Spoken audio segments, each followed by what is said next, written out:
New York daycare owner and one of her tenants are now facing federal charges this morning. Police say a one-year-old boy died from fentanyl exposure, and now prosecutors say that daycare owner tried to cover up what happened, calling her husband multiple times before dialing 911. They say there are still potentially more suspects. Criminal defense attorney Randy Zelin is with me right now. Randy, this story it breaks your heart. You see the picture of this sweet little boy who's now dead. The daycare owner, and it was her husband's cousin, I believe, facing conspiracy charges, possession, murder, manslaughter, assault. First, do you think that she or this tenant, who was renting a room for $200 a month, I believe, could face the death penalty for this?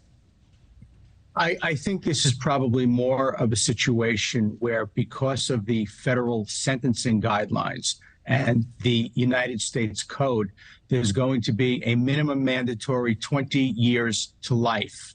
And it doesn't go into whether or not the intent to cause the death was intentional, whether it was a matter of having a black heart, depraved indifference, or whether it was a result of recklessness. The United States Code says that if you deal a certain amount or you're in possession of a certain amount of fentanyl and you couple that with the fact that someone died, those two elements create the minimum mandatory 20 years to life. Well, we've been seeing, first of all, cases where those who dealt the drugs or provided the drugs, in these fentanyl cases specifically, are facing harsher penalties just because of how serious this is. So many deaths in this country. But in this particular case, investigators found a kilogram of fentanyl stacked on or under a play mat.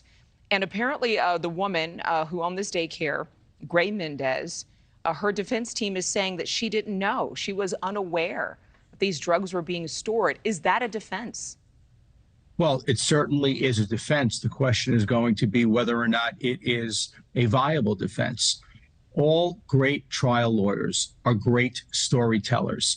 And if the defense can cobble together a story where, in fact, a kilo of fentanyl, even though apparently it was out there openly and notoriously sufficiently enough to kill a one-year-old child. If the defense is, I didn't know it was there, from a New York State practice standpoint, when there are drugs in a room, everyone in the room is presumed to know, to possess them, even if you're not actually holding on to them. That is called constructive possession. Your defense is the drugs were not open and notorious. If you come to my apartment and I have cocaine in my apartment, it's one thing if it's out there on the table and you're in my apartment. It's another thing if it's in a drawer. So from the standpoint of knowledge, yes, if I can say with a straight face, I did not know, or since I have no burden of proof, I can disprove through cross-examination, for example, that the drugs were not open and notorious, then yes, my defense of I didn't know that they were there could be a viable defense. But in a daycare, I mean, it's one thing to find them in the room, but to have them in the room with babies.